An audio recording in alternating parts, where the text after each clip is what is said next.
નમસ્કાર દર્શક મિત્રો, બોડેલી નંબર 1 ન્યૂઝ ચેનલમાં આપનું સ્વાગત છે। બોડેલી ગોપાલ ટોકીઝથી રાજખેરવા તરફ જવાના રસ્તા પર આવેલી સોસાયટીઓના રહીશો પર પડતા ઉપર પાટું પાણી ભરેલા રોડની સમસ્યા હલ થઈ નથી। ત્યાં જ ઘણા સમયથી સ્ટ્રીટ લાઇટો પણ બંધ છે। સરપંચને ફોન કરીએ છે, સરપંચ ફોન ઉઠાવતા નથી। રહીશો જાય તો કહી જાય। ગોપાલ ટોકીઝ પાસે રોડ પર ભરાયેલા પાણીમાં રોડની વચ્ચે મસ્ત મોટો ખાડો છે, જ્યાં વિદ્યાર્થીઓ અવર જવર કરે છે। કોઈ હોનારત સર્જાય તો જવાબદારી કોની?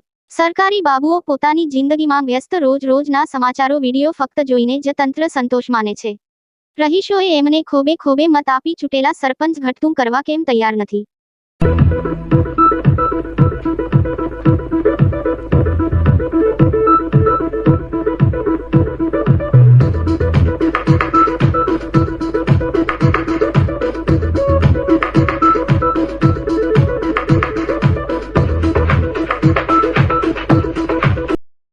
અવનવા રોજબરોજના સમાચાર જોવા માટે જોતા રહો બોડેલી નંબર 1 ન્યૂઝ ચેનલ। ને જો આપે અત્યાર સુધી આ ચેનલને સબસ્ક્રાઇબ ન કરી હોય તો સબસ્ક્રાઇબ કરો અને શેર કરો।